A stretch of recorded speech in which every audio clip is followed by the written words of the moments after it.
And false news has become all too common. More alarming, some media outlets publish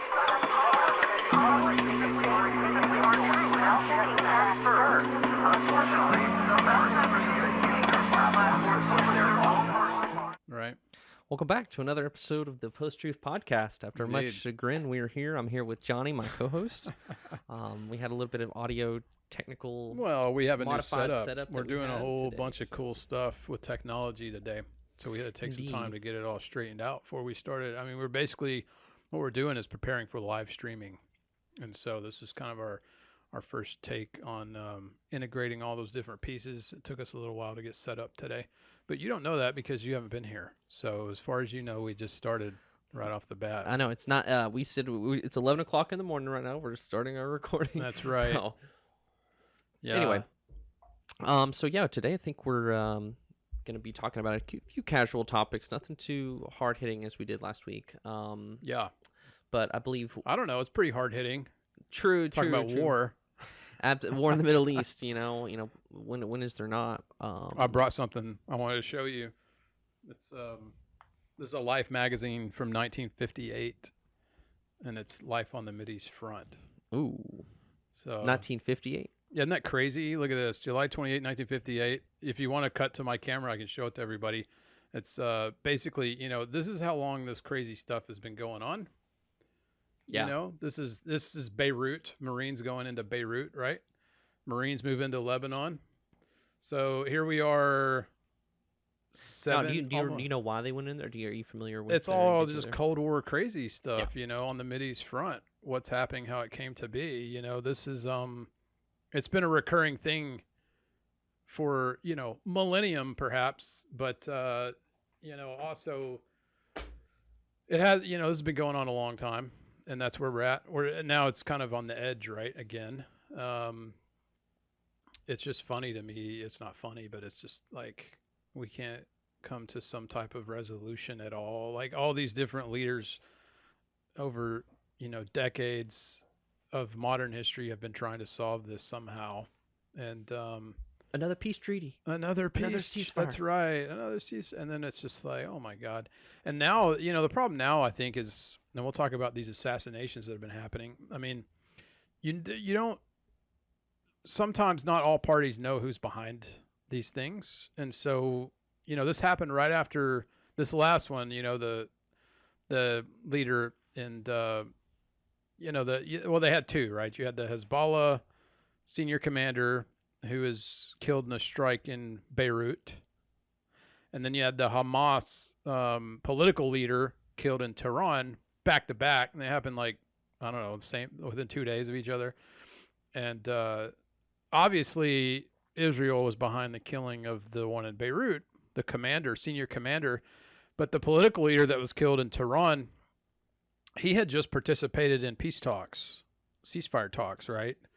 And so then he goes back to Tehran, and then he's killed there. So it's sort of like, did Israel kill him, or was he killed by sort of extremist forces in Iran that don't want peace? They want to erase Israel off the earth, and it's hard to know that. I mean, the latest I've read, though, is that his killing in Tehran was from a bomb that was planted in the building. It wasn't from a missile shot from somewhere else. So it makes you kind of wonder, like, And then the thing also, this is New York Times stuff, but they were talking about how this bomb had been there, planted, premeditated, like it had. Yeah, I heard it was like 2 months. Isn't that it would crazy? have had to have been put in there 2 months because I don't remember exactly why they said so, but it's something along the lines of the access to the place is restricted, right? Yeah. And certain sweeps are done. So it was between a window, I think, of when the sweep was done, just to make sure it's clean, and then limited access. So once they do the initial sweeps, the limited access is is given. So then nobody's allowed in there that's not part of the party or part of his entourage. It's interesting when you can't find a bomb, they do these sweeps and everything. And I mean, Israel, if they are indeed the ones behind it, the Mossad is incredibly good at spycraft, and they have technological advancements that even challenge the CIA and our sort of black ops programs. They do things that are like next level. And not only in practical, but also in cyber. And, they have extremely gifted hackers and all of that. But So who Well, knows? they also have a lot of allies around the world, that whether they can use those other networks on, joint operations, or one factor is that the Jewish population is pretty diverse itself in terms of, from skin color to what part of the world they're from, to what languages they speak. So, they're could very be anybody in there, right. Or you could have an Arab Could that's be an Iranian ally. Jewish person, right? He looks Iranian. His parents are maybe of mixed descent. You know, he looks in, he blends in, he fits in, he speaks in. You never know how deep these things goes. That's where I think about things like Osama bin Laden having been trained by the CIA and other U.S. military forces back in Iran. In the 80s, right? So he was given the necessary training and then of course 20-30 years later we have a conflict where he's the main protagonist or antagonist, I'm sorry. Antagonist. And so you just never know like how deep things like operations can go, or when it was the deep operation at first and then they went rogue, and it's also like, hey, that bomb's sitting there, who pushed the button on that one, you know? And that's kind of and of course, from Iran's point of view, of course they've raised the battle flag now. And I saw a funny thing yesterday on TV. It was a comedian. He was saying, in Tehran, Iran has raised the battle flag in replacement of their usual very happy, and pleasant flag. And it kind of gives you a chuckle because it's sort of like all their flags are about war and jihad, basically. But they raised the battle flag, and it's escalated everything,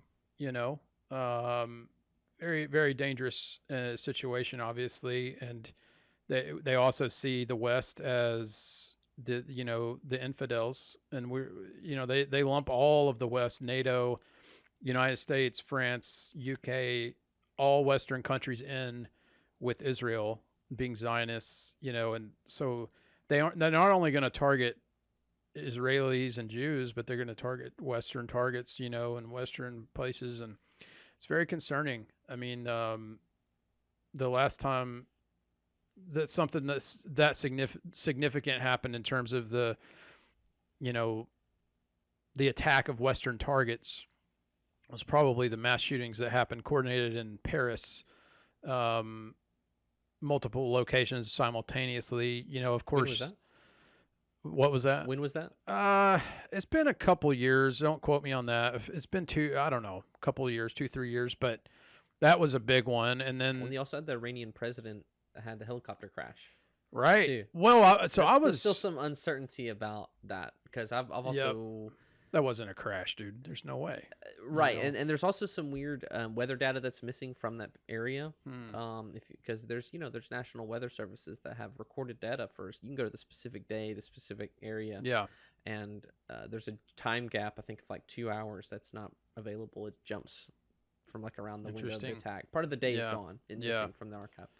I was looking at all the call them assassinations or major leader killings that Israel has. There's a bunch. We're talking about these two, but when you start talking about like commanders and field leaders and generals and stuff, they've killed a bunch since this happened in October. Yeah. I mean, Trump went off about killing Abu Jabbar al-Baghdadi, I think is his name. Yeah. I do feel like in the last 5 to 6 years, there's been quite a few strikes that, like, there was one I recall that was like an airport. And I don't remember. He was a military leader, but I don't think it was a Palestinian. It does feel like the decisive. The difference has been they launch missiles hoping to get one through the Iron Dome, and then Israel goes, "We know where your dude is over there, so he's gone." It's amazing how they can just pinpoint someone, just be like, "Oh, we're gonna." You don't hear of like Benjamin Netanyahu getting assassinated, right? Or like I've yet to hear of like an attack at a high level from the opposite side. No, you're right. They don't have that type of pinpoint reach across the world, sort of, and you hear that about obviously Israel and the West as well. How we can kind of reach it's like the whole bin Laden thing. There's, quite a few books on it, but most of them acknowledge that we knew he was where he was for some time, but we determined to take action at this. It's not like they did that the day after they found out he was there. They knew he was there. And so that's one of those things where they're constantly geolocating these people. Right. And they, if they emerge from under the ground or wherever they, stay when they're not out in public, action can be taken to take them out. I just don't know where it gets you. if in fact Israel was behind that. Unless you want a full-scale land war, that's where this is leading, because Iran at this point in time doesn't have the bomb, and they can't pierce the Iron Dome. So what conclusions do you then draw? Well, we're going to march across the Middle East, take our entire friggin' army over there. I mean, that's kind of what you're talking about, which is what's happened. The way they've been talking about what's happening between Russia and Ukraine, that war has turned into World War I tactics because of the technology capabilities of defense missiles and sky and stuff like that. You can't really wage a sky war very effectively, and so your only option is here comes our infantry and our tanks, and we're just going to trench it out. And so you think about, we're in modern warfare now has reverted to the trench warfare of World War I, which is incredibly brutal. I mean, you look back at modern war in the last 100 years, that was by far the worst. Right. Because it was just hand-to-hand combat, close-up, trench, tens of hundreds of thousands of soldiers killed in World War I. And that's where we're at. So, and if you're Iran and you want to have some type of vengeance, that's your only solution. You can't pierce the Iron Dome. Jordan has said anything that Iran fires at Israel, they'll shoot out of the sky. So you have Middle East. Oh, really? Yeah, which is interesting. You have these kind There's of been factions. a lot of harmony to some degrees, like between Egypt and, I mean, I feel like Lebanon was kind of for a minute, but I mean, maybe they're not quite as. I think that the Middle East world, between all these different cultures and subcultures, you have those that are not extreme like jihadists. The Saudis are allies with Israel, right? These countries don't want war. And Lebanon actually came out and said that after this stuff has started happening, where, Hezbollah and Hamas or whatever firing from Lebanon, and then Israel's having to kill people in Lebanon. Lebanon's basically said, like, we do not want war. Please don't involve us in this. And aside from, I guess, harboring, I mean, as before, Iran has been funding Hamas, right? So they came out with the video the Israelis did, like, right after the assassinations and different strikes with this. It was this general. He's like holding this piece of a rocket. And he's like, "This is the rocket they fired. We know it is theirs because it's an Iranian missile. Yeah, and we've located those missiles. They're the only ones in the region that have those missiles is Hezbollah across the border in Lebanon." That's why we fired our strike. So the rockets came at us. Here's the chunk of it. Yeah. We know where it came from. We know who ordered the strike. So we killed that person.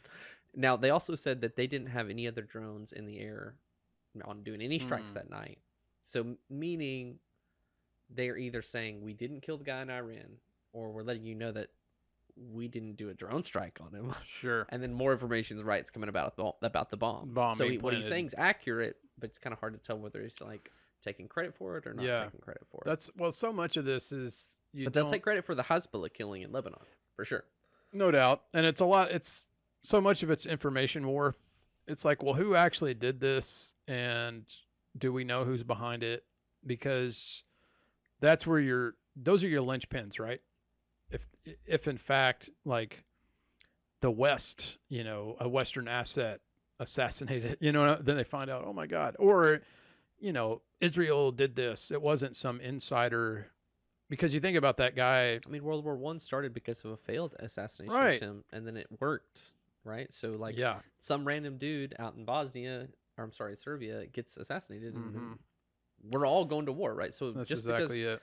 This dude's in Iran and he's Muslim and he's with Hamas and he got assassinated, that I mean, you can minimize that, but we're super close to all these alliances raising their banners together. And because he went to war, I've got to come to war. Well, part of the reason it's so dangerous right now is the alliances that are forming, and whenever the Western leaders in NATO all went in on Ukraine, they essentially forced Putin to find allies elsewhere, because up until then, Russia didn't need to seek out any allies because they weren't really doing that much. I mean, obviously they always have something nefarious going on, but in other words, nobody had ganged up on them in the modern age. And then once that started to happen, they were like, all right, well, I guess we better go talk to North Korea And and China and Iran. It's like, former Soviet states as well. you really want to push all these people into the same corner when you start using this type of, and I'm not saying that the West doesn't have a role to play in creating peace, but at the same time, we cannot take these very dangerous actions that actually escalate the situation overall. So because of, the collapse of Afghanistan and the withdrawal, that was a nightmare and a total disaster, right? And the Taliban got right back. Created a vacuum that the Taliban filled. You have the breeding ground again, and you have the breeding ground for not only terrorism, but, extremist Islamic leanings. And because our presence was removed from right there, which was like a strategic airbase for the whole region, including access to Russia and Ukraine, what happens as soon as we leave? Vladimir Putin's like, all right, U.S. is gone. I'm going to go ahead and do my business down here, and we're going to move into Ukraine, right? So, and then now you look at the dominoes start to fall. So it's then that war, that formed there, Ukraine drags in or pulls in, or the NATO allies leap in to save them, and then you have all this Western influx of arms and call it a proxy war. Groups of jihadists that made pilgrimages to Ukraine to fight against the West. There's so many groups fighting there. Because if Russia's claim over that region is validated on the world stage, then for China and Iran and these other groups that are looking to, just like Israel, justify an old claim de jure, whatever, de jure claim. Isn't it wild that it's all about land? It's like the Russians want promised land. The promised land. I mean, think about it. Russia wants that piece of what used to be the USSR, right? The Palestinians want what was their homeland, what they say, right? It's about land, and they think they're getting squeezed out there by the Israelis taking over all that territory. But the issue, of course, is that the extremist arm of the Palestinians wants to erase Jews from Earth. So it's kind of like, which side are you on there? Which they're also the elected government of Hamas. Of course. Of Palestine. Of Palestine. Hamas, it is those people. So and then the fringe got in power. That's right. And then the next one that's also land related is Taiwan. Like China's like, we want Taiwan back. So it's all, this is just weird old. In Hong Kong, they've already won the Battle of Hong Kong. It's just a matter of the countdown. It's all territorial. It's weird. This is so strange to me that we're still having these territorial wars in the modern era, and we're also against enemies that are very patient. Like Russia is a very old culture, and historically they move slow. Yeah. Like same with China. Did you see they're Putin's ready? interview? They're playing the long game. That's why they're out there filling in the China Sea with the sand. Yeah. Because they say, well, if we create another little archipelago, our land claim and the sea claim just keeps inching. They're spending millions of dollars a year because they know if they do this for 50 years, they increase their territory by hundreds of miles. If they can just cut off the right little land bridges and build the right sand dunes. And so, well, it's all about once they got that Crimean Peninsula, it was sort of like, okay, we're going to keep on inching over here. We want these. The Ukraine before, which they had a vote. I will say Crimea had a vote, and they at least their population supposedly was enough Russian that the vote went through. And then I think there was some type of revolt because the people who were there that did not want to go said, we're not doing this. So there was like a revolt. And then that's when Russia came in. Technically, Russia wasn't doing anything wrong from a UN standpoint because they're part of the Big Five. Big Five, right? Is it, or is it Big Three? Which the Security Council. Is it the Big Five? It's like, well, there's the Five Eyes, but that's something different. Well, I'm talking about the nations that are the big partners on the world stage that are essentially they're able to go and act in other countries to preserve the peace on behalf of NATO. I mean, that's NATO is a separate organization than the UN. I mean, they do coexist alongside. But in the UN, you have I want to say it's the US, England, France. Oh, the Big Five in the UN. Yeah, because the UN has got Russia. It's like Russia, France, US. I want to say it's China. It and could be. England. I honestly don't know. But essentially, they have the Well, power ask to Google. go and enact action, and then the others can like judge on it later. But that's what we did in the Middle East. We said, hey, there's destabilizing conflict here. We're going to move in, support, help figure things out without having to declare war, right? So that's part of like the powers they get from the UN standpoint. So that's what Russia did with Crimea, and that's how they would get away with it on the world stage. But obviously, Ukraine was not. I think they tried to pull the same move, right? Yeah. But you know, obviously, we see how that worked out. Well, the whole Ukraine thing, that land is globally valuable, right? Not only it's just full of natural resources, and it's some of the most high producing farmland in the world. So between the agricultural value it has and the oil and gas value, that place is a gold mine, and everybody knows it. And that's why. So is Afghanistan, right? From the opiate industry, oil, right? So it's just interesting to see people say, hey, because there's this criminal organization in your country that's causing havoc, I'm just going to come occupy you for a little bit. Yeah. And it was definitely okay for the U.S. in Afghanistan, right? Because we were chasing the guy who blew up the Twin Towers, right? We're chasing the culprits of 9/11. I think that's why Russia's pissed off all the time. They're like, it's okay when you do it, but it's not okay when we do it. Right. You know what I'm saying? For at least what they're saying, obviously you can believe if you think Russia's lying and their news is propaganda and everything that says a lie and evil, then when they say, hey, there's a bunch of like neo-Nazi terrorists in eastern Ukraine that are brutalizing Russian people that live there, which is a fact. You can read it. Yes, you can find the regiments who carry Nazi symbolism. Make up your own mind. You can also track the group of Ukrainian warriors who helped the SS hunt down and kill people. They were an elite Ukrainian regiment, right? Neo-Nazis. Or they weren't neo-Nazis, they were Nazis then, right? So they're saying, hey, these people they're doing terrible stuff. We're going to go and occupy them for a little bit and handle the threat, right? They didn't have a 9/11 situation, but it's just, I just see the what we did in Afghanistan is what they were doing in Ukraine, yet we just don't see it that way. No, you're right. And, I'm friends with a lot of guys, whatever. And no matter their political leanings, most of them agree about the U.S. use of war. And it's like most of them are like, yeah, this imperialism of the United States and all these wars we fight are not a good thing. Now, understanding that, there has to be some global stability, but, also acknowledging our role in creating these vacuums in which chaos can occur. And the Middle East has been a pawn in the Cold War since it started. That's what all this stuff is about. And that's what I've been trying to tell people is like, this is still the Cold War. Like all this stuff, you may not think it's related, but it is. I mean, the activity that Iran is taking, in supporting these terrorist factions in regards to Israel, in conjunction with Putin waging his war on what is the new, for us, the Eastern Front, what is for him the Western Front. Like, this is Cold War stuff again. And it all boils down to, who is ultimately supporting these extremist factions in the Middle East. And it historically has been Russia, through their arms dealers and things like that. And a lot of, like, there's a reason they all have AK-47s.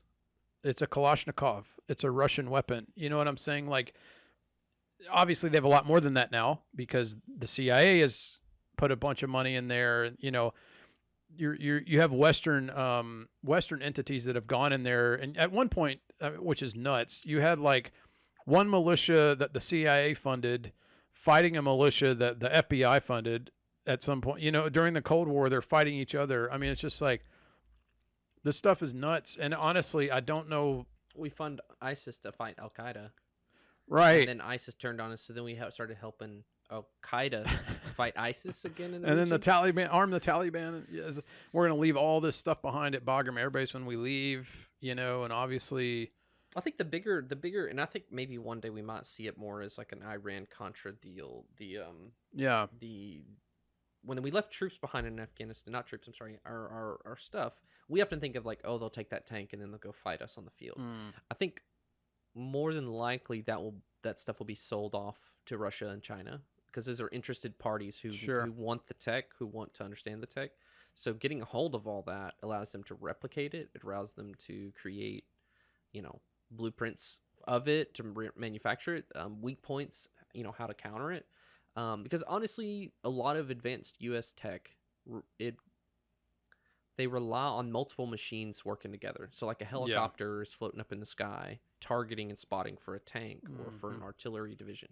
And then because they're all synced up with all this futuristic tech and satellite imaging, they're able to say, hey, I've got a target here. And then they just got to do a calculation. The computer I've got heads-up displays and then now. we're shooting miles like a video away, game. right? It's like slave, right? It's like, cameras and guns can be slave to a pilot's mask, right? And him marking that on his mask, it's a tank. The tank then has a vector, right? So a lot of this tech is really, I think, beyond, let's say, the Taliban or these smaller groups to actually take advantage of. So I think they would see more value in selling it off to our enemies who pose more of a threat of like outpacing our tech by getting a hold of it. That's kind of what the point I was making, which is that, warfare's gone back to World War I trench warfare, because it's like, because everybody's becoming more levelized with the technology, you shoot a missile at me, I shoot it out of the air. You know what I'm saying? Right. It's like Dragon Ball Z, where you keep leveling up and you get from Super Saiyan to Super God Saiyan, and then you go back to like, you're so powerful that you have to go back to hand fighting. Can't do anything. Right. You can't do two, any of so your the powers. the two aspects of war now are going to be trench warfare, right, and cyber. Everything in between those, which is interesting. You have like the most advanced form of war and the most primitive form of war. Those are the only two you can proceed with, because everything in the middle, it neutralizes itself. And that's something Trump's been talking about with the United States. He's like, if I get reelected, we're going to build an Iron Dome here. And it's, and it's interesting to see that the way that Hamas is trying to attack Israel now, they're sending in like ground troops to dismantle and disable the Iron Dome. So they're going back to like primitive, well, hang gliders on the October 7th. Sure, exactly. You don't get much more older. Gear. You're not talking about. We think of our Navy SEALs and our Black Ops and these operations, how advanced they can be.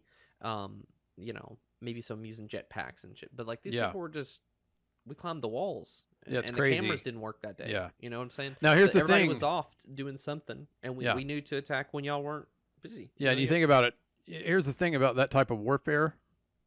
When we're talking about trench warfare and cyber warfare, the winners are those that have the most people to wage this war of infantry, and those who have the best hackers. So you've already boiled it down to China, Russia, maybe the U.S., maybe. I mean, kind of disagree with you. I think more so than manpower, it ties to how many people you have, but it's who is really for the at land risk war of losing. Yeah, right. Because when it's your homeland and it's being invaded, Russia doesn't give a shit. I mean, look at the Vietnamese. Yeah. Right? They put us in a China war doesn't of either, attrition, and they hid in the trees. Yeah, and they knew how to show videos to the world of U.S. soldiers butchering.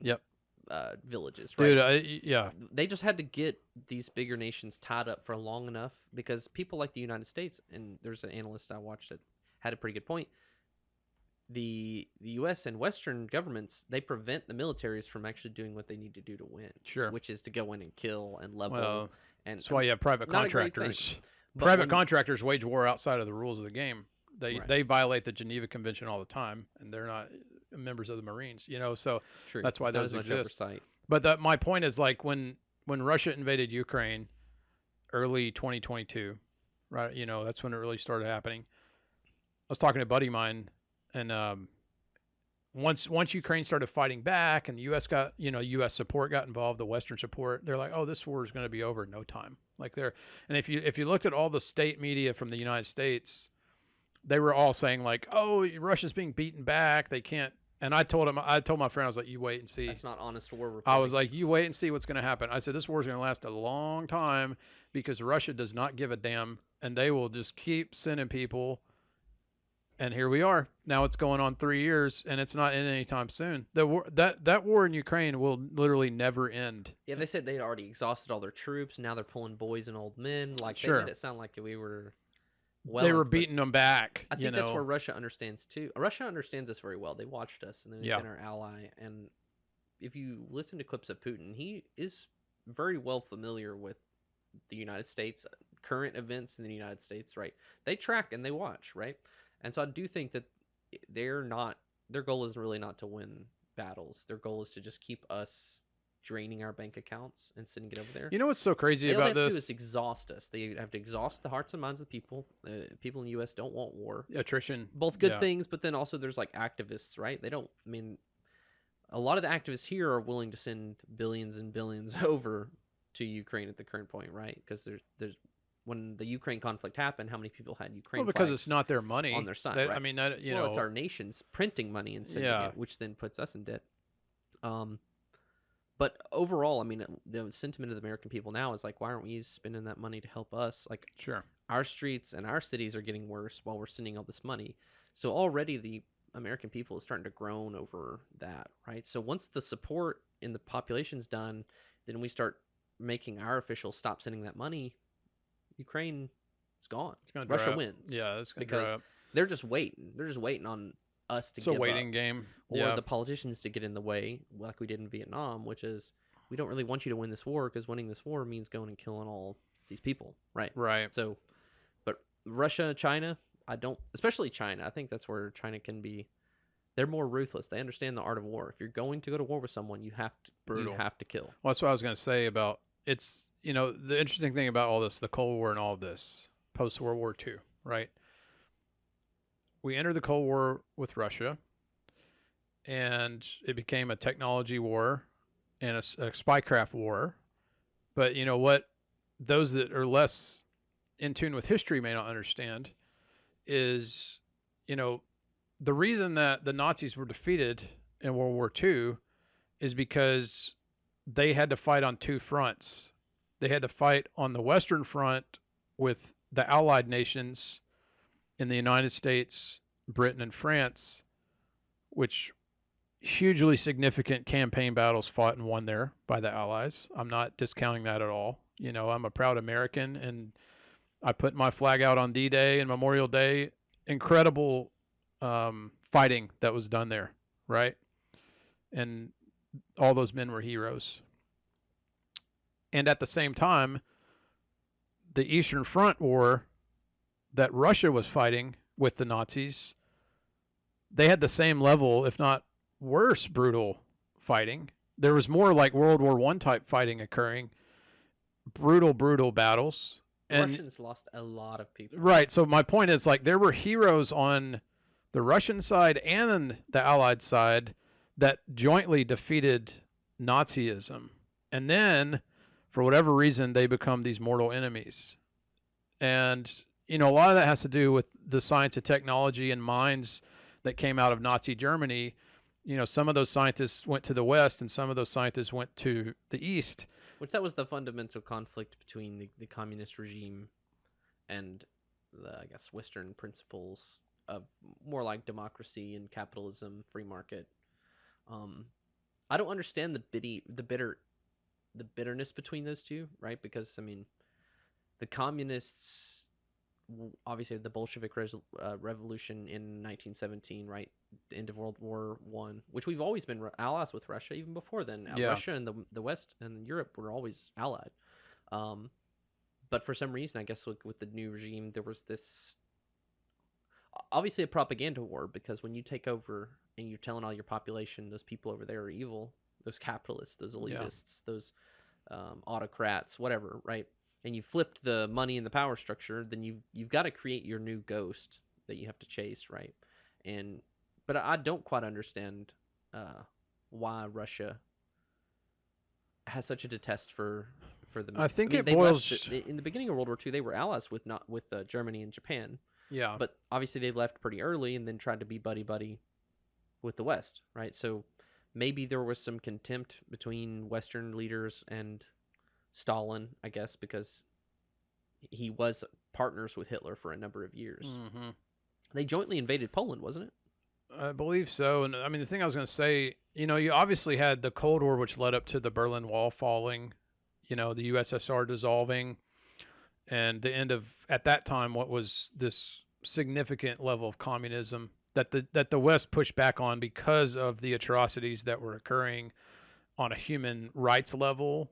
And so I mean, I understand conceptually why the West is opposed to, a communist sort of, what do you call it? Power, imperial power, right? Like that. But part of the issue, I think, is that you had this nationalism resurgence happen in Russia with Putin and parts of the Russian core and people who felt slighted by the West and the collapse of the Soviet Union, because really everything, I mean, the Soviet Union was crumbling. There were bread lines and people couldn't live and starvation, all this kind of stuff. And I mean, just further proof that communism never works. And that's why I'm an anti-communist and always have been, always will be. It just does not work on that level. It's been the cause of the biggest humanitarian crisis 100%. in the last, at least in the 20th century. Yeah. Because of all the people that starved in the famines, and especially in China where there was executions. The world wars pale in comparison. Not to cite the Holocaust, but the numbers of the Holocaust still pale in comparison to I mean, you're talking about 20 million people dead in Russia, just from starvation, you famine. Redistributed all the wealth. You tried to make it work, and you really couldn't. They couldn't make it work, and then the money started trickling back up to the leaders, and as a result, you have all these. You have this slighted fallout from not only what occurred after World War II, but then what happened when the wall fell, the dissolving of the Soviet Union, and then you have this nationalist leader rise in Putin. And, Putin, he's now been the president, I don't know, 15 years. Now. What's that? He's the supreme leader. Right, he's the supreme leader, Snoke, as they'd say in Star Wars. But, he's built back this Russian nationalist centrist almost to where they're becoming this Soviet power again, even though that's not officially yeah, it's not officially. They'll do everything they can to make it feel that way, but without saying we're the USSR. Yeah. And what you're finding is that these strong men are outlying. So you have Xi in China, you have Kim Jong-un, North Korea. Although I will say North Korea seems like they're softening. Here's what I was going to say. I think that whenever these strong men start to ally, and the fourth one will be the Ayatollah Khamenei, if in fact these countries become true allies with Iran. They can't say they are yet because that's too dangerous. We can't be allied with, officially with Tehran. But we know the number one enemy of the U.S. at this point. Yeah, but we know that support is happening. And so, the Cold War never ended, I guess is what I'm trying to say, it's really just one of those things where it's evolved and it's shifted and it's happening in different places now, but it's as alive as it's ever been. And spycraft is a huge part of that. Yeah. And who put that bomb in there and killed that guy? I mean, who knows, right? It could have been anybody. Right. I think we believe the Cold War ended, but I mean, I think until the digital age we've arrived in allows everybody to be paying attention to this stuff real time. They're starting to see these Cold War tactics are still being used. They're being used on our own people sometimes. They're, alive and well, and they're evolving. Now that they know that we're starting to become aware of them, then they're going to start evolving in even deeper ways. Yeah. And that's a little what spooky is, you see CIA release documents about certain operations they had, and they said, oh, well, we only theorized this one. We didn't put it into place. Sure. But we also know that, the disclosure is a small fracture of what's out there. 100%. And it's spooky to me. What do you think about all these assassinations that are just happening back to back to back, attempted assassinations? And I mean, you're just like, wow, everybody. And the guy, the Japanese prime minister was assassinated 2 years ago. Remember that crazy guy stabbed him in the street? I think things like assassinations of powerful people, I don't really buy. It seems like the person in the assassination is always someone who is of no consequence, and I think that is intentional. I don't think someone of no consequence just gets in the position with the right skill set to just make something like that happen, right? To build a bomb, to get in there, to plan it, to let it wait. Yeah, it's an insider, obviously, planting a bomb in there. But I'm sure if they found the man guilty, he would just be like a nobody. Oh yeah, this guy just snuck in. How the heck did this guy? How is he? And so I definitely think that it does take some type of group. A conspiracy. The word conspiracy means to conspire. That means just a group of people, multiple actors together to bring about an outcome, and usually a political outcome or So, yeah, these assassinations, we don't seem to know. And I think the fact that it's happening, like, it's not nobody who's responsible. It's just that as long as, it's kind of like legal stuff. You're not guilty until proven guilty. So as long as we don't say we did it, everybody knows the crime was committed, right? Everybody knows the people who are implicated. It's just, you still have to prove it, right? So on the assassination standpoint, I think if it's targeting certain leaders that can cripple an organization or a nation versus trench warfare that results in the death of millions of people who really have nothing to do with it, I say let the covert war happen. It's definitely happening. But that's the problem is once you move into that space, then you have no oversight. You have no oversight in the public. Yeah. You maybe have some oversight in Congress, usually oversight that's not disclosed to the public, even though it is overseen by Congress, right? Or the president or these other people. So it's kind of where it's what's gotten us to where we are today, where I feel like the war is not, it's not a binary war of good versus evil or communists versus capitalists. I think it's the common folk of different parts of the world getting spun their own particular, I'm not going to say it, BS. Yeah, and then well, those are always the casualties of war. While these people are really in power, are allied, not always to the same end, but if you keep your people upset at my people, and I keep my people upset at your people, and they both look to us, and we can work together to make sure we both stay in power by stoking up, bad sentiments in the public, then we benefit, right? Even though I want to be in control over here and you want to be in control over there. We have to act like enemies. And so I think sometimes that's what happens, where, I don't know, it feels unfair to the people, but yet we get inflamed into... Most people just want to have peaceful lives with their families, be able to afford to live, not be bothered, right? I mean, that's globally. And then you have people that get radicalized into feeling a certain way by these extremist leaders. We have to wage this war ourselves. Then you have to ask yourself, who's responsible? Is the people of a nation responsible? Is the regime of that nation responsible? And if it's the regime, then aren't the people responsible for what regime is in power? Well, that would be true if you actually had representative democracy that occurs. But, a lot of times you have these power holders who hold on to it. And, and what about like in Venezuela, when you have a democratic election that elects the dictator again, even though the people knew that nobody wants this guy. That was total fraud. Starving. They're already saying, like, it's... How do you get a 50-50 election where it goes like, it curves, and then it goes like straight this, up. just however much it needs to Right, win. right. That's when the people know when most people know that they don't want this guy, like 80% of a nation doesn't want this guy, then there's no way only 50%. That's why they're writing. Yeah. That's going to happen here. If a communist ever actually gets elected in the United States, majority of citizens are not going to have it. They're going to march on Washington by the hundreds of thousands. The same thing that's happening down there.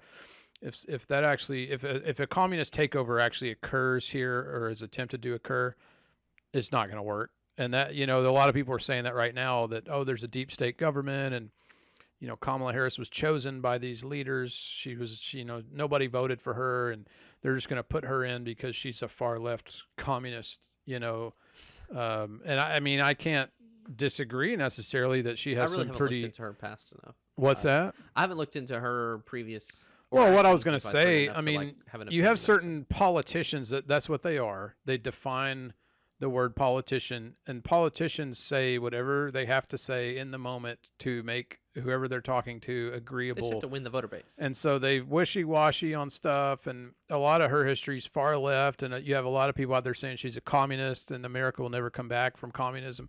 My response to that, which I'm not a fan of her, and I will not vote for her. Okay, I never would. I'm never going to vote for somebody that's that far left or that much of a puppet for government actors. But my point is, there can never actually be a communist takeover here because the citizens will not allow it. It's because ultimately for communism to occur, one of the 8 tenets of communism is you have to disarm the public. You cannot tell me that the government will have any type of success in banning guns and taking everybody's guns back. Not going to happen. You will Not have a across the mass board, scale no. battle on everywhere. It only works in Like, places like California and New York and these certain places. But like you're saying, the majority of homeland America, they're not going to give their guns back. Yeah. They're not going to give any. I mean, the only way to get guns back from people that don't want to give them up is a buyback at an incredibly high level where they'd be like, we will give you $50,000 for that shotgun you have. Somebody then might we'll think defaced the currency later. you're right. I mean, that's like, maybe, but even that you still have holdouts who would be like, hell no, absolutely not. I will not sell you any of my guns ever. Go pound sand. And that's, and there's a large portion. And when I say large, probably like 25% of Americans will never, ever give their guns to the government, ever, no matter what. You could offer them $1 million and they say no. Because they know that is the line that is drawn in the sand. Well, no, it's the line that's drawn in the sand that, you cannot have a government takeover as long as citizens are armed. And so, that's when Joe Biden says stuff like, well, if, they're going to have an F-16. And he said that like 6 months ago, and it didn't get near the controversial coverage it should have gotten because he was talking about gun control and how, well, these guys say they need them to protect themselves from the government. And Biden's response to that was like, well, they better get a bazooka, or they better get an F-16. We have F-16s now. It's like, bro, you're talking about bombing your own people. Like that's no, right. You're kind talking of comment. about turning your, like, they're talking about the situation we're worried about. Yes. Oh, yeah, if we were to go tyrannize you, we just use the jets. Yeah. Like, what? It's like, what? You're saying you just said that out loud, man. I love that nobody, regardless of if they were right or wrong, you're saying you would go bomb Dallas, Texas. Right. You would go level it with tanks. Yeah. Like, that's not a good... No, not a good look. And he said dumb stuff like that all the time. It's part of the reason being pushed out the door. But, I mean, that's just another example of where the media has incredibly unfair bias. Because if Trump said something like that, it would be on TV every day. All those mainstream media outlets would be just pushing that narrative about him saying something like that. When Joe Biden said that, it wasn't hardly anywhere. I mean, Fox News may be the only place you could find it. Newsmax, the right wing, but they just buried it because they don't want those comments getting out. And, it's the unfairness in the media. Because like I said, if Trump said that, it would be pasted all over. It'd be on the friggin' New York Times front page, The problem, too, is like if you've ever had something along the lines of where, let's say, the government or some type of coup attempt in the military, most people are fighting. If you're enough of a patriot to go fight and sign up for military, obviously there's some people who are seeking their own gain, right? Just a college degree, good pension, something like that. But most people they're doing it for the people they love and the place they're from. Yeah. And so most of those people, if something happens, they're going to go back home and they're going to fight with the National Guard. Very true. Right? Protect your local community, and right? Yeah. All of these arsenals around the U.S., every National Guard has an arsenal. There's usually an actual military base, multiple military bases in each of those states. So if indeed there was something going on, I think enough of the National Guard and soldiers would go home, go seize all those assets. I mean, and it's funny you bring up soldiers would just go home and it'd just be the general. What you the president and the general is going to fight the war? Like all your. It's funny you bring up arsenal because that's how the Civil War started. And Harper's Ferry, West Virginia, federal arsenal, weapons arsenal, a faction of anti-government folks attacked it. In Little Rock pretty early on, trying to seize the. Yeah, they attacked Harper's Ferry. And the feds had to send in the troops. Do you know who led those federal troops? Robert E. Lee. Robert E. Lee did. And of course, at one point, the Union wanted him to lead their army, and he said, "I have to go home and protect." Like you just said, he's like, "No, I got to stick with my folks in Southern Virginia, who feel this way." So, the irony of everything you just said, like that's exactly. I'm gonna go fight my neighbor. What's that? I'm not gonna go fight my neighbor. No, that's exactly how the Civil War started. Even if we don't have to get into Civil War because that's a very touchy subject. Well, there's too much to cover. I mean, regardless of, let's say, the faults of things like racism and slavery and whatever, at the end of the day, it's still the essence of countrymen having to fight each other. Yeah, and the dynamic works anywhere, regardless of the reason the Civil War started. When someone has to decide whether they're going to fight their neighbor or fight with their neighbor, most people are going to say, "I got to go home. I got to go home and fight with my people. I'm not going to stand on the battle line, see my cousin over there and shoot him." You can't, I mean, I don't know. the real reason it evolved into this massive war that it did is because the South, with that backbone of the slavery labor, were able to turn into just an agricultural superpower on their own. They became this second government, essentially. With the backing of the British Crown. Yeah, with the backing of the British Crown. And they were becoming competitors in thought and finance with Washington, D.C. and the Union bankers of New York. So a lot of the manufactories were in the North, but the raw goods came from the South. That's right. And basically the South was getting a little too big for its britches. That's really what happened. And they wouldn't come around on the issue of slavery. And, it all boiled over in the United States basically saying we have to go put an end to this or we're going to have two nations. And the South they were going to secede and they formed their own government. They had their own president and all that. Right. So, I mean, it was to end that and obviously end the atrocities of slavery. But it's interesting to look at all the complications of it all with the financial aspects, the industrial aspects, the agricultural aspects. And at the end of the day, you had just regular everyday folks fighting because they really didn't have a choice. Most of them got enlisted, and whether they wanted to or not. Most soldiers weren't slave owners. Right. Actually, if you look statistically, only like 5% of Americans own slaves. So in other words, the rich people own slaves. All the regular Joes, of course they didn't own slaves. They're too busy working in the coal mines or whatever, farming. I mean, they're the ones who actually go ahead to fight in the wars and, their entire families were killed. So it's the same thing that's happening with these wars now. I mean, you look at all the Russian foot soldiers, they don't have a choice, and a lot of them are and then those people, and the Ukraine foot soldiers too. Right. Because if I'm not, especially in the South, my family's never been rich enough to own a slave, and maybe you don't have any issues with people of color, but you have to then go fight for the percentage of rich people that have them. I mean, yeah, you can understand why maybe even post-Civil War, why racist sentiments might have increased, right? And the same thing happens in other places. You don't think Russian soldiers, even if they didn't hate the United States and Ukraine before the war, now that they're there, they're stuck, they're dying because we won't give up. I mean, that's going to increase more hate. Oh, no doubt. Enemy, well, you have, even if it wasn't there originally, cultural centers being destroyed. Life as you know it is gone. I mean, it's ruined. It's helped hate for Russia. Oh, no doubt. Especially in the United States. Ruined all these lives in Ukraine. Not only the ones that have been killed, but all these people there now. I mean, they don't. There's people had to leave. They had to flee, mass refugees, and they're having to leave these scenes because they'll either be killed or starved out. It's just. The timing of all this stuff is incredibly suspect to me because I don't trust these being independent of each other. I think they're all correlated, and what we're kind of inching towards is World War III, which is where you have these different powers ally with each other to back each other against the opposing faction, and so you're going to have this West versus East again, and the more this escalates, the worse it's going to get and the longer it's going to last. And I don't think the West is prepared for a long-term war.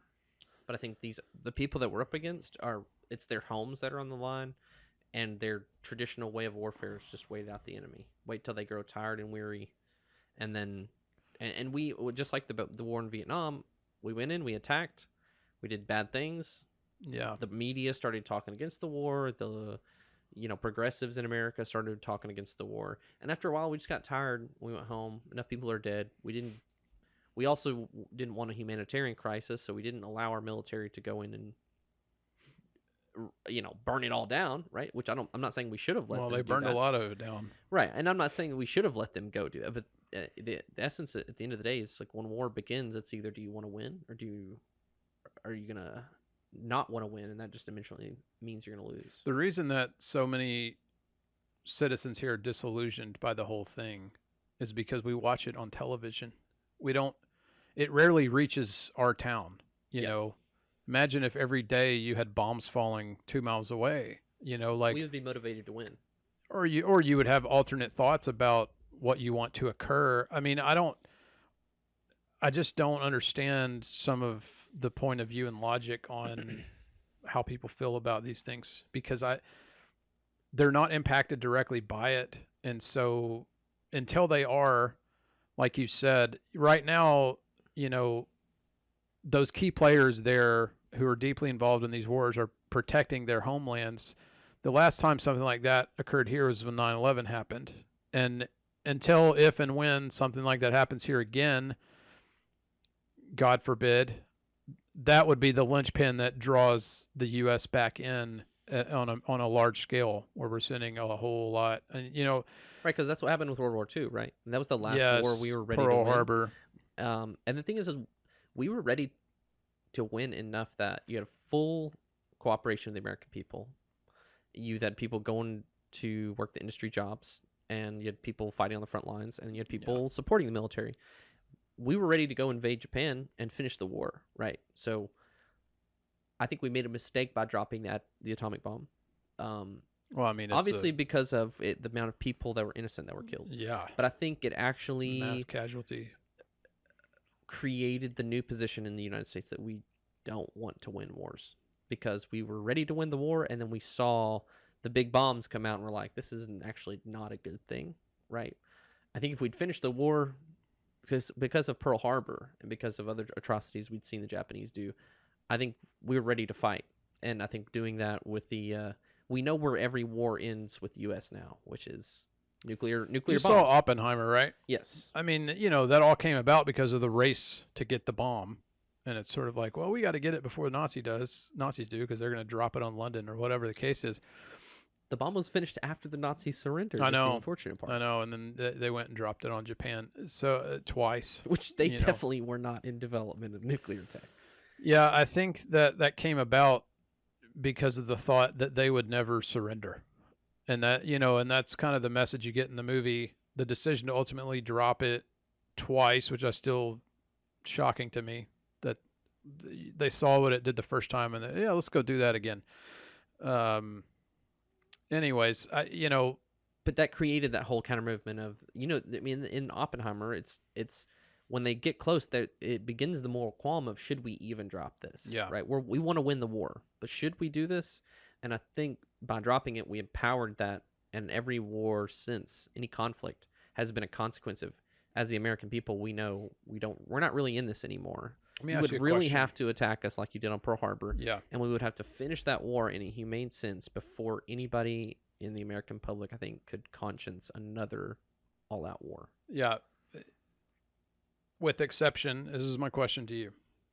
So all this happening right now with the Islamic extremists, okay, Iran being the backbone of that and working their way towards a nuclear weapon. Do you think that is the goal here to draw them into land war for annihilation before they get the bomb? Because a concern is once they get the bomb, they won't hesitate to use the bomb. And so what do you think about that? Do you think that they actually are crazy enough to use it and eradicate Israel like everyone says they're going to? Once they get the bomb, they're going to drop it on Jerusalem or Tel Aviv or I mean, to me, that's what this is all kind of hinges on, right? Is the bomb, and we've got to do something before they get it. I mean, I don't know.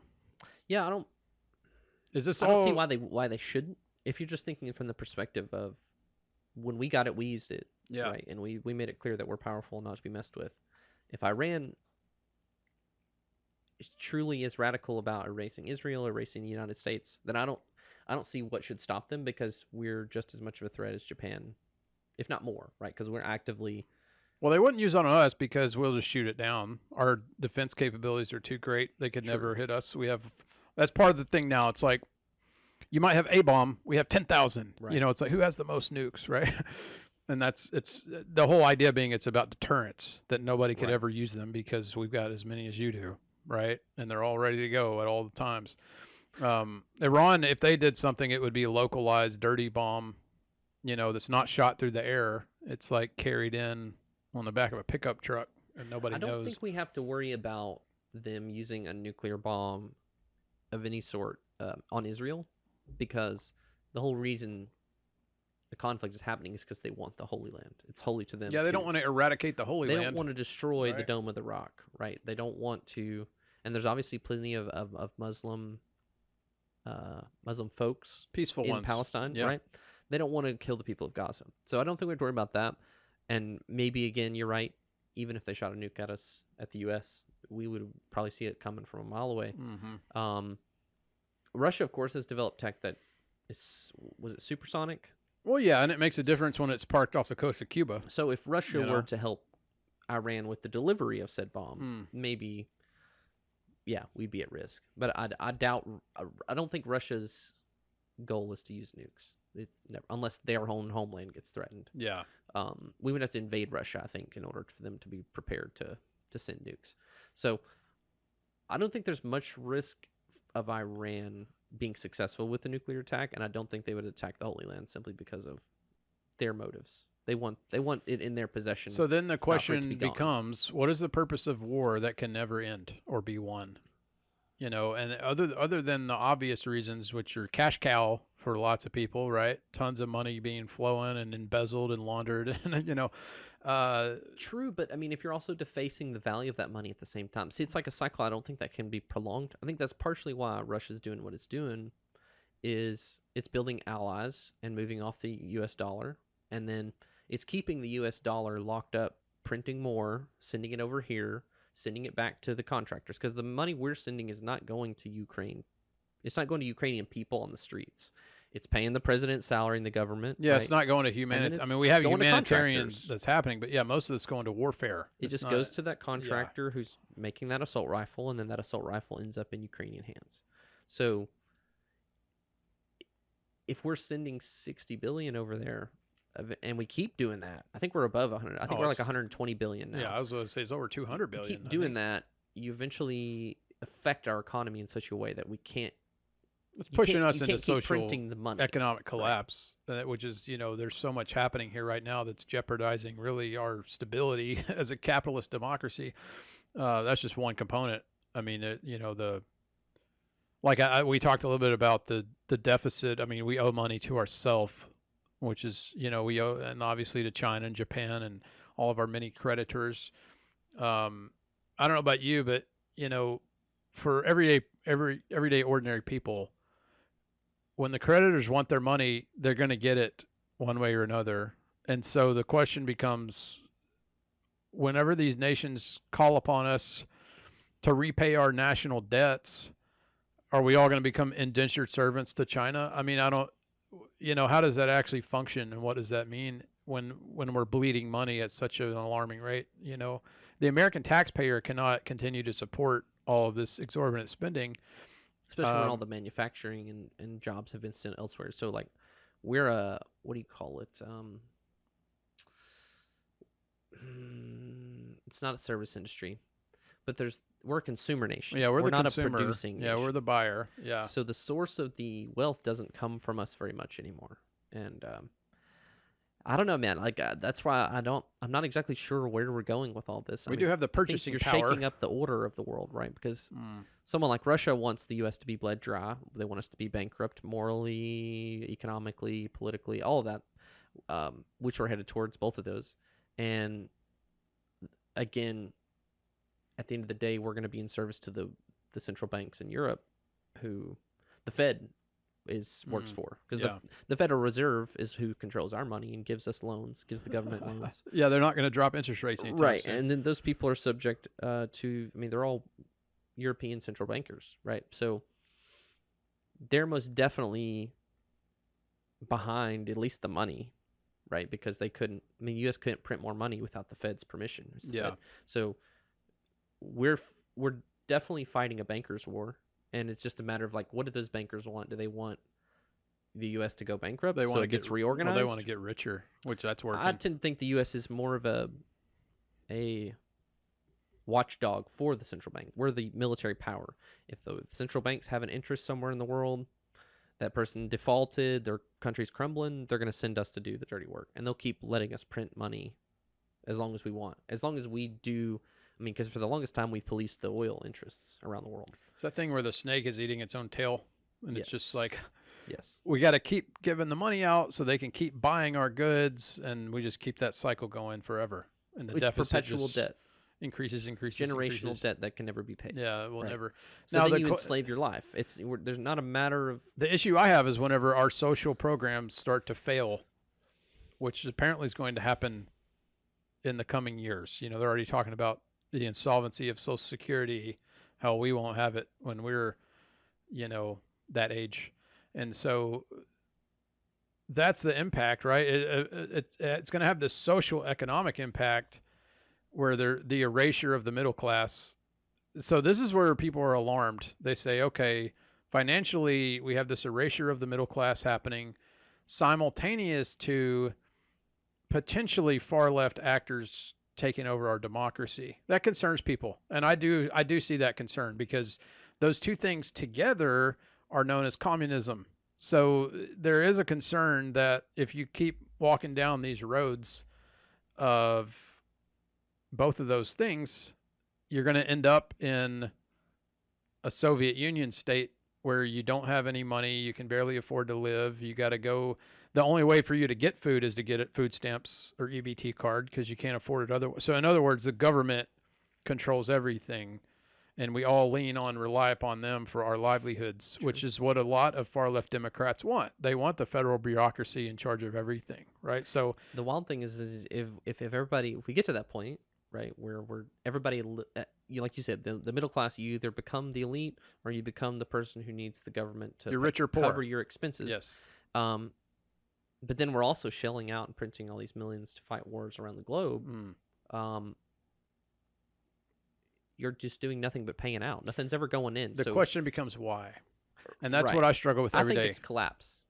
I mean, because that's where the Soviet Union got, right? Soviet Union and China both. When you're communist, it doesn't work in a vacuum. You need somebody in the world to be in the free market. You need to be a player in that free market, despite being communist at home, and or else you'll never generate currency, right? The government's always paying out, right? So we also live in the United States and Europe. We're influenced by the global crisis. I'm sorry, like the global environmental crisis, where if we go socialist and communist, we're not going to be the producers, right? You're going to be paid to sit at home and play video games or stay on Facebook, right?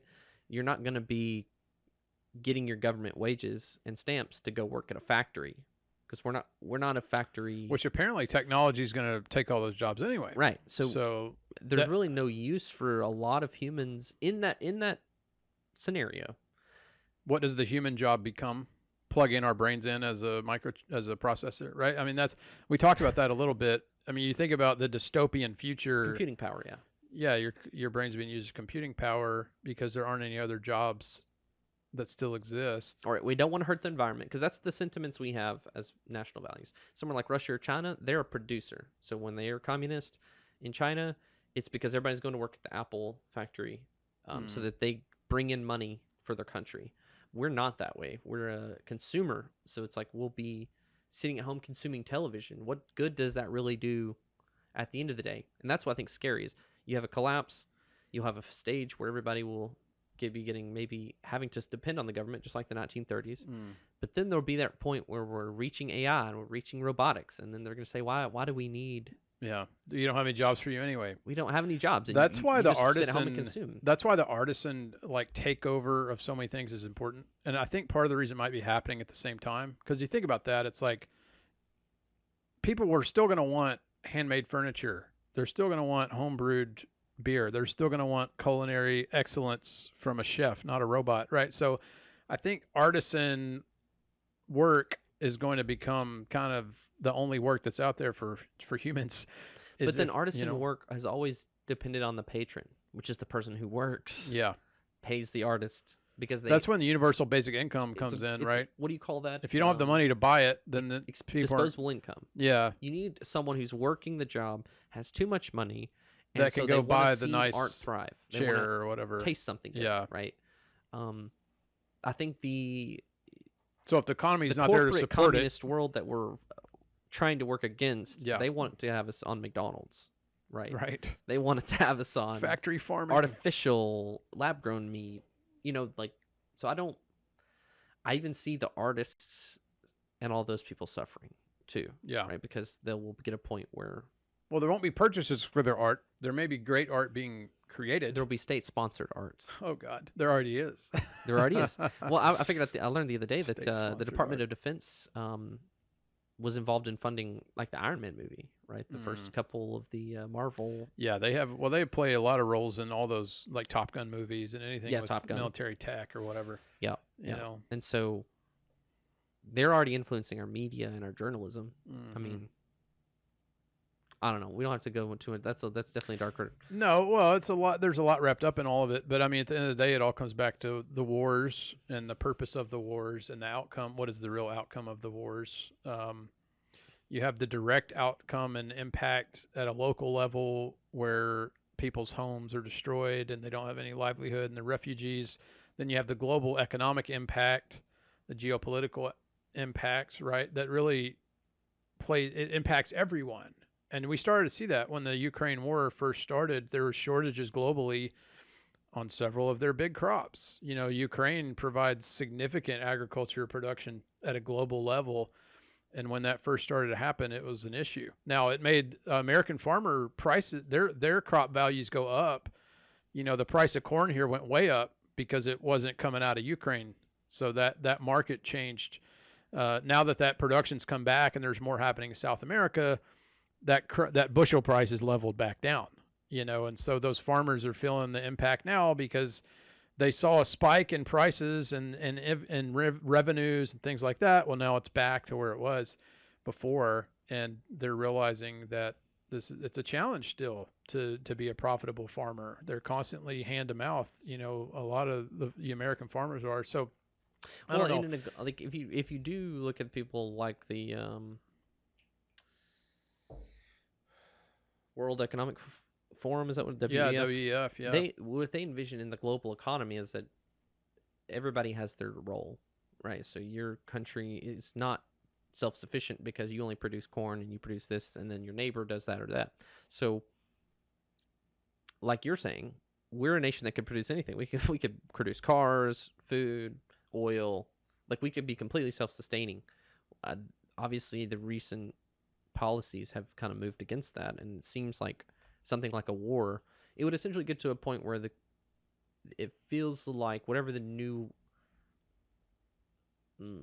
people say the new world order, whatever the new outcome of these conflicts is going to benefit somebody, but then it's going to leave us bankrupted and in debt, sure, while also not really having an industry that we can. So they're going to put us into that role where America's going to have to work for everybody else, but get nothing really in return. We're just repaying our debts. Well, it's like if we're going to remain the global consumer of goods, we got to have money to buy. We got to have purchasing power. So how do we maintain purchasing power? You know, if like you're saying, we're not going to have it, and I'm not sure how that plays out. Really, I think we're going to get left out in the cold. I think that's kind of everybody's already, or the government will be the America purchaser. Don't like America much. Yeah, the West and Europe and the other parts of the world don't like America much either. The world, like we've been a good tool for everybody, but I think eventually we're going to get left out in the cold, and we're going to have one or two products we create here. Well, unless we get into a field of industry that becomes incredibly beneficial to us, and that, you know, there's explorations of that. What is that in the future? What does that look like? Who are those players? I think industry is trying to figure that out right now. And, you know, you still have some that say, well, we honestly have a lot of oil here that we're not capitalizing on.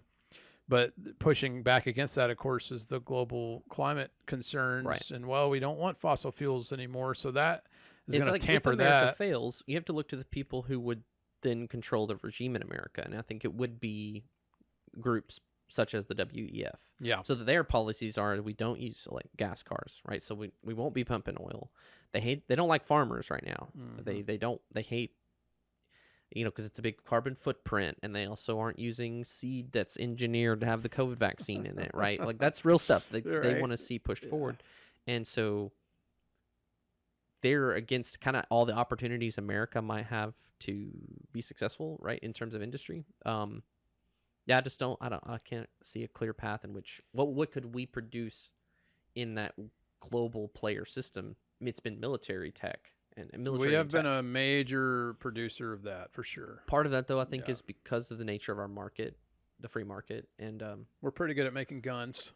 The American spirit of like entrepreneurship and the American values, I think, are a big result of how valuable we've been able to be to the world in terms of technology. But so what happens when that gets broken and we no longer have that inspiration? We're losing it slowly, right? It's now like the people like Zuckerberg and Elon Musk, because they are innovators and they've had success in entrepreneurship, it's like they're now hated, right? They're frowned upon. You're either the alien who's trying to brainwash us all with your social media, or you're the capitalist pig extremist, right? So the reason to be an innovator and an entrepreneur, the numbers are dwindling, the interest is dwindling, the incentive is dwindling. And, you know, too long under certain political systems and economic circumstances, it just kills that innovation. So, not to be a woe sayer, but I don't know. That's where I worry about. I don't think you are. That's you're being a realist, and you know, at the end of the day, as we progress over the next, you know, 5, 10, 15, 20 years, the world's going to be rapidly different. You know, it's changing pretty fast right now. So who's to say what our primary export will be at that point? There's no way to know. You know, if Elon Musk and Boston Dynamics figure out a way to produce robots at scale, you know, to challenge anything China's doing, which would be really difficult to do that, you know. Things like that. Yeah. Right. I do think, did you see the video of the Optimus robots shooting the Tommy gun at the truck? Yeah. I thought that was a fantastic video. It was cool, right? yeah. You see him walk up, he hands in the gun, takes the gun, shoots the truck, and then another robot gets out of the truck. He was driving. You don't realize the robot was driving that truck up at the beginning of the video.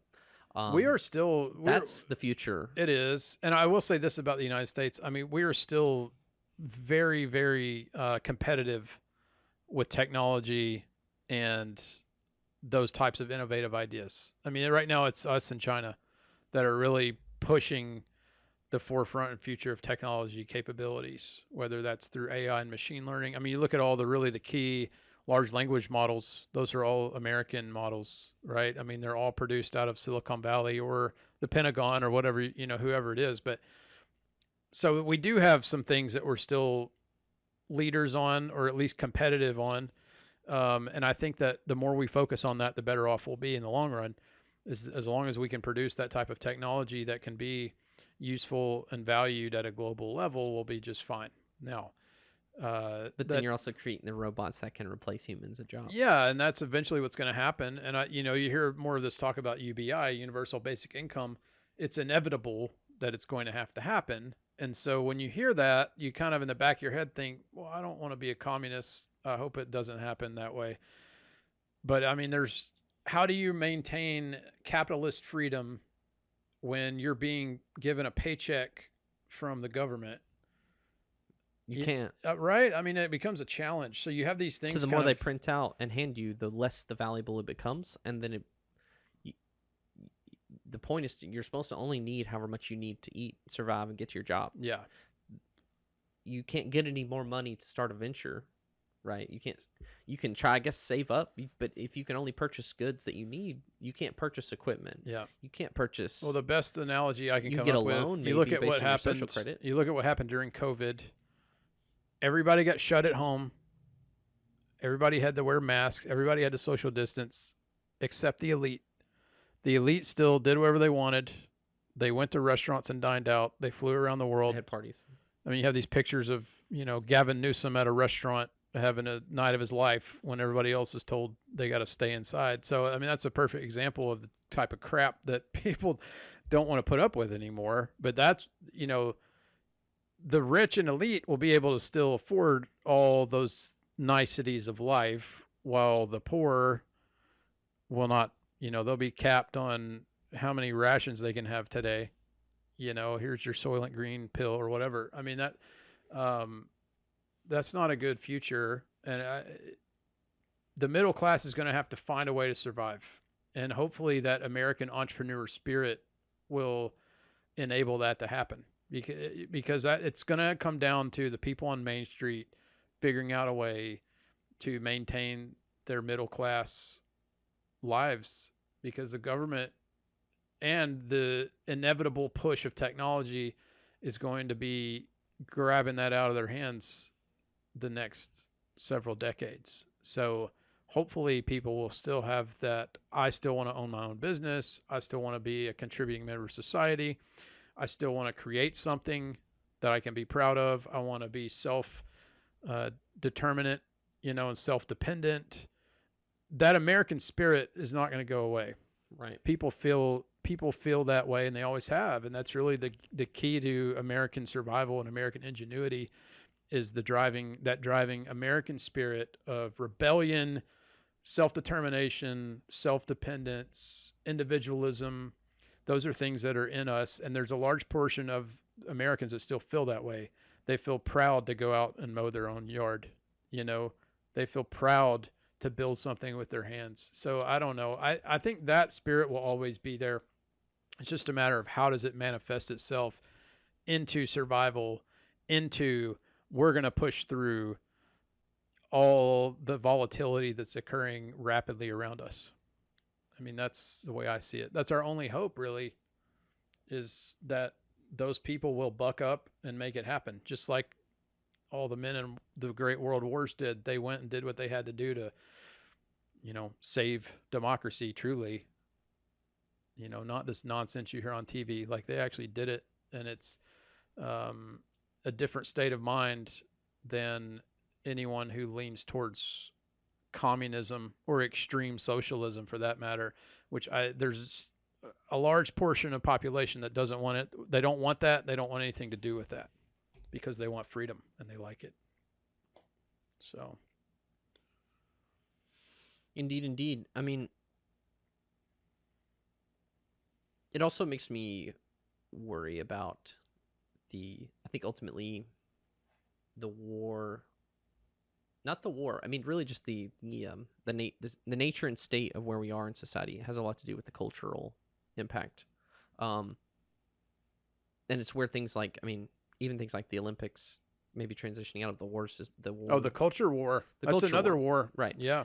Where I watched a decent video where it was looking at the Last Supper reenactment, which indeed it was supposed to be about the Last Supper, because the organizer of that show said it was in reference to the Last Supper. I love how they all backed off of that. They're like, no, it was a bacchanal. And I'm like, but wait, right after it happened, you posted on Instagram the gay New Testament. So I don't, Well, and that was the center actor, the one with the diaphragm or whatever what it's called, diadem, tweeted that, and then interviews with him, he says it was the Last Supper. So anybody saying it was like, oh, Feast of the Gods, or it was some intertwining of.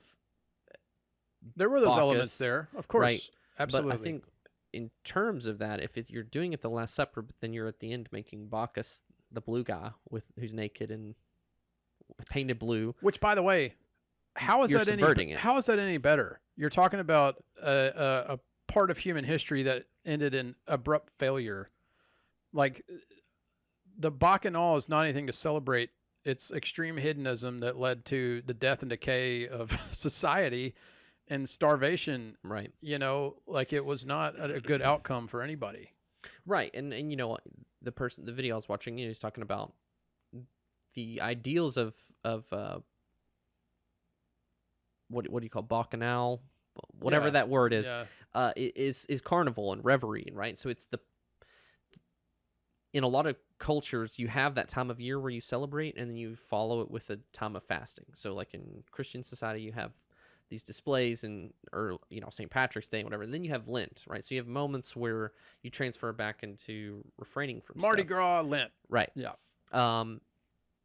Because these carnivals and festivals, it's pulling apart the social fabric. You're getting loose. You're maybe you're going out and having a little too much to drink. Maybe you're going out and getting a little loose with your sexuality, whatever. Sure. It's those times and opportunities to kind of come undone from the constructs we obligate ourselves to.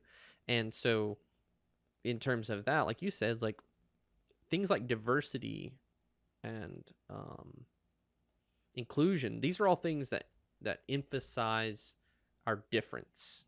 And that works against the types of things that bring us together. Things that bring us together are commonalities, things we can unite under, ideals or values. It becomes exclusion. Right. It becomes exclusion because you're taking the people on the edge and you're putting them in the center. Right. So it is a flip. Right. And so on the culture side of things, if you want those things, you would display a carnival type mentality or lifestyle. And so that's where I think like we're concerned about this display when I think the display is intentional. Like that's what they're for. They're for diversity, equity, inclusion. So of course, anything that comes from a Christian value, something like the Last Supper and communion, where it's about some type of coming together and trying to hinge our culture on something that unites us, even if we're all different, you're coming with the opposite, right? And so I don't know. What are your thoughts on that? No, it's actually very divisive. It has the opposite effect, unless you're just wanting to flaunt our extreme diversity and perversion to the world as normalcy. Look at us. But that's at the same time, you are insulting billions of people on earth. You're talking about Christians, Muslims, and Catholics, that was incredibly offensive towards anyone that's devout in those faiths. Probably the most offended were the Muslims, and they actually made a statement. I say most offended in terms of outwardly saying something about it. Like, I don't think the Pope said anything. Because for them, religion is not something you pipe out. Yeah, like a Pope didn't say anything, but there was a significant Islamic leader that did. I can't remember who it was, but he basically said, like, this is incredibly offensive. It was the leader of Algeria or something. Because they hold Egypt. Christ as in very high regard as a prophet of Muhammad, right? So now Christians are incredibly offended, Catholics incredibly offended, Muslims incredibly offended. It's just a major turnoff to a large portion of the population, and you're doing so by endorsing the thoughts and beliefs, whether they be atheistic or completely secular or not, of a very small percentage of society. I just don't see the value to that. I don't understand why they chose to do that other than to intentionally insult. And that, why would you do that when the Olympics are about bringing together all walks of faith and culture and society, striving and excellence. And right. The things necessary to be an Olympic athlete are not the things necessary of what that type of display shows. Right. You're talking about discipline. You're talking about self-determination, giving over your own desires, individualism, giving over your will to a coach. It's the complete opposite to these things where it's about self-empowerment and diversity and multiplicity and like. It's also incredibly. Those values are seen as misogynistic, right? The values that make you a good athlete are seen as some type of oppressive, patriarchal tearing down the tenets misogyny. Tearing down the tenets of society in any type of social moral way is one of the components of communism. And you can read all about this. I'm not making this up, but one of the many components of it is to divorce society from belief in God. So the only belief becomes belief in the state, right? It becomes all empowerment in the state and what the state offers you. And we often think of the state as government, but the state in terms of what you think of your own nation and society. Correct. The nationalists feel the state, the empirical set of values and social laws are the right letters and equation, then that means we're good. This is where concerns come from. When people see all this stuff happening at one time, there a lot of people that are educated, intelligent, not just, backwoods people or whatever you want to call them. Like, I'm talking about legitimate people. When they see all these things happening at one time, the mind puts them together to one outcome, which is communism. And so that's not a good outcome. Historically in the world, it has not been a good outcome. And so for people that think it's cool and hip to be social communists or whatever you want to call it, it is not. It got broken down into, now we have social Marxism. It's not communism anymore. It's like this relative. Right. We have democratic socialist ideas. Right. That really took the key words of communism and these other agendas and watered them down just a little bit, switching it. But it's identity politics. It's baby steps. All this is baby steps towards one outcome. And that's, you become, well, we're going to take this inch and you won't notice. And they're declared you won't notice the mile. The fall of the West. That's right. And so, I mean, you cannot turn a blind eye to what's occurring in front of you and say, oh, it's not a big deal. It doesn't bother me. I don't mind. Because when it's all working together towards one inevitable outcome that is very bad, I mean, we're going to have to start to recognize this stuff and reject it when it's really not a contributing factor to equality and a fair society. When you see things that are unfair, how does that produce fairness? And that was unfair. It was insulting, and it was the opposite of the type of inclusive environment you want to create for something like the Olympics. So I was very turned off by it. Did I boycott the Olympics? No. I mean, I've never been someone who just sits and watches it all the time anyway. Same. And it's just unfortunate that they had to create that kind of thing right out of the gate, and create this controversy. I'm so sick of all this societal controversy every day, a new thing that's like, let's just create this controversy. For what? What's the outcome that's going to be good? Well, I think that's where we see, and I was actually, like you said, I was kind of encouraged by the response of, it seemed like the majority of Christians, but also the unity between Christians and Muslims on this subject. For one, no matter how inclusive you want to be, if they had done something that represented Muhammad, it never would have happened. Muhammad, no, they wouldn't do it, and changed it.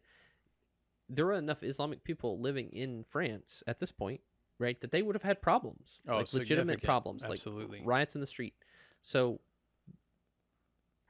they knew that this would only work with Christians, right? If you influenced it that way. There was a massive turnout of Christians like the next day. They went out by the tens of thousands in Paris streets to have some, we're going to have a worship, I don't know, experience or whatever you want to call it. But it did have that type of turnout and impact. So in that way, I guess there's a reaction it did cause. But I don't.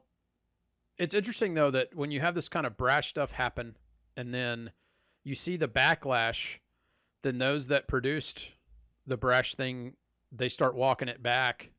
And that's when they started saying, oh, no, that wasn't, we weren't making fun of the communal table. That wasn't about that. We weren't. Our values in France say what we did was positive. This was but the Bacchanal. You're all telling us what we did was negative. And so then our response is sorry, but we were trying to do inclusiveness and love. But it's like most people don't think that that's what that is. No, you've already, it's already happened. You can't undo something that you've already, right. It's, they are too late. Sorry. Like, I mean. Well, and that's why I think, like, a lot of times we think of the Christian world as against the Muslim world. And yes, there is some conflict there. And yes, but I think a lot of the wars driven in that world are a result of the people who, and the ideas of thinking who are behind what happened, let's say, at that display in Paris, are the same people who are behind the conflicts in the Middle East. Extremists. Makes us all feel like it's Christian against Muslim. But at the end of the day, I think events like what happened at the Olympics go to show us that we all believe in God. We all have respect for Jesus and the divine. Yeah. I'm saying all the people who are offended, right? We all have some type of belief in God, and in some ways, Judaism, Islam, Christianity, they're brothers and sisters, even if we don't get along, right? Because we come from the same Abrahamic lineage. And those people are trying to make things worse for us. Well, you even have part of the secular society. There's a force that is anti-religious. It is a religious force because obviously they wanted to put religious things on display, but they also wanted to insult the traditions and cultures and ancestral history of most. If you combine Judaism, Christianity, and Islam, that's probably all the countries larger portion of the world, right? And so who wants to piss those people off? And they're not. If you didn't want to make the Olympics about religion, you wouldn't have touched religion as your theme. You know, you it's wanted to make it interesting. religious, but you wanted to insult. What's funny to And I me think is that's not like okay. how many dumbasses signed off on that? Because I mean, you got to think of all the people involved with the production, rehearsals. The There's committees, the the president. companies, people at NBC. Like everybody knew that was going to happen. What the hell were they thinking, man? You know, other than just getting behind this whole idea that we're going to make something blasphemous and insulting to a large portion of the planet. That's the only Think of the answer. trouble with Africa. I mean, Africa. A lot of African nations. I think of Uganda when President Obama came down and said, "Hey, we're going to give you aid, but we need you to be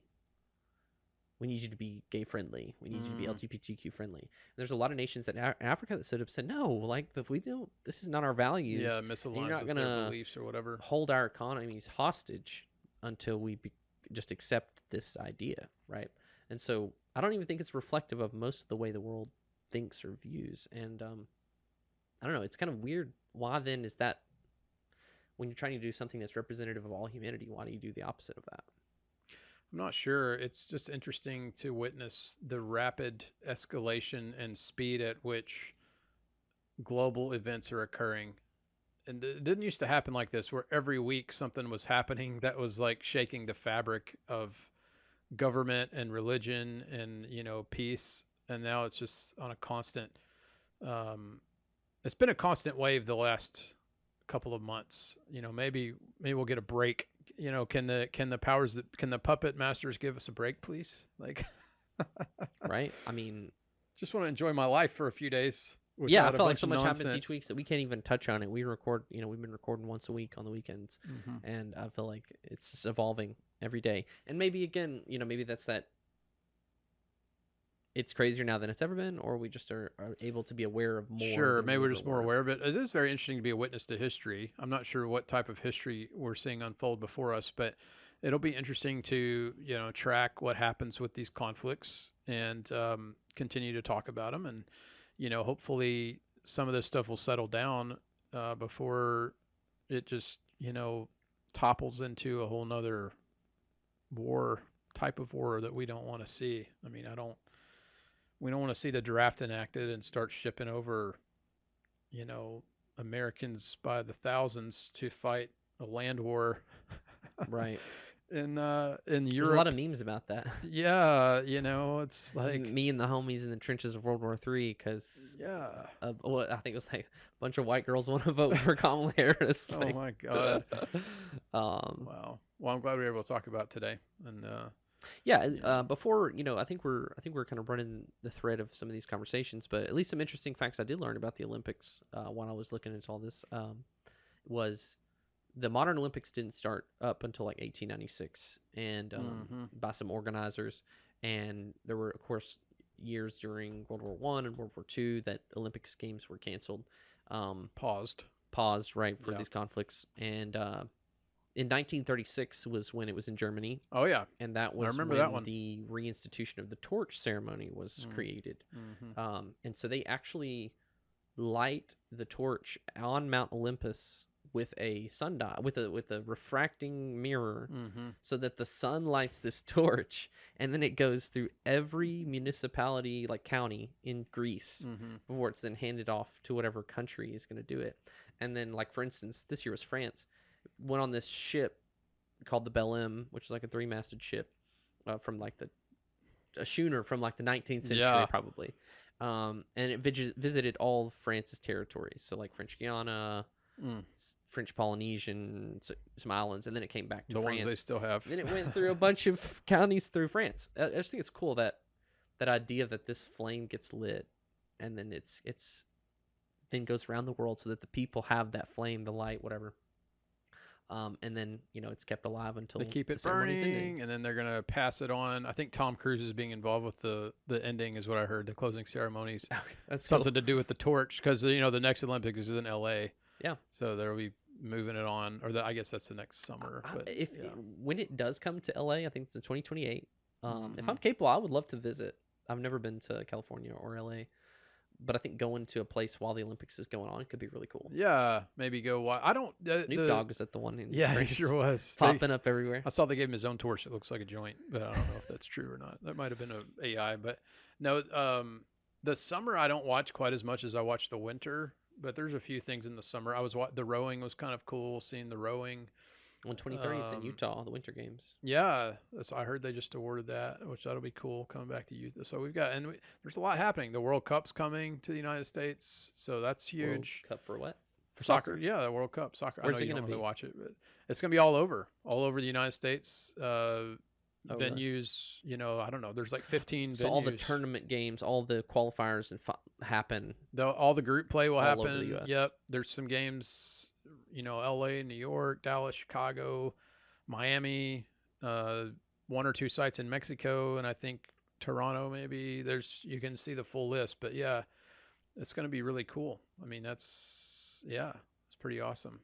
MetLife Stadium will be the championship game in, the final, as they call it, in, New York City really New Jersey, but yeah, it'll be MetLife. Well, and interestingly enough, like the 1936 Olympic Games in Germany, where they started the torch-bearing, it was also a time when the whole world was watching Germany. Oh, yeah. Hitler was there. He was a celebrity at that time. Everybody admired and respected him. He was, I think that was the year that he was also the Times Magazine Person of the Year. Mm-hmm. And it was used as a propaganda, definitely a big moment of Nazi propaganda to show the world, what their values are. Mm-hmm. But overall, I think the Olympic Games are pretty cool, but you have to be aware that whatever that country's doing is what they're going to promote when it's their turn. Yeah, that's really cool. I remember the Beijing ones, the China ones, their opening ceremony was pretty awesome. There's like thousands of drummers out there in unison. I just remember it was really quite a spectacle. The dragons and all kinds of stuff. It was cool. That's really cool. Yeah. Well, I think we've been going for about 2.5 hours, 3 hours maybe. No way, really? I think so. Dang. 1 hour and 45. Okay, good. It felt like a manageable. lot longer. We've been at this since early this morning, but I'm glad we got a lot of our technical issues out of the way, and we've had a great conversation here today. I don't know. I would say just we have to be conscious and aware of what images and things that we accept, what we're willing to accept and not accept. And I think sometimes things like that, like on displays at these big ceremonies, they don't always represent the values of most people. They represent the values of a top group of people. A small group. Yeah. Want to push a message. Right. And, that's where we just have to fight that mental battle, be aware of what's being done, and also, try to make our voice be heard when it doesn't reflect our values. Mm-hmm. I agree.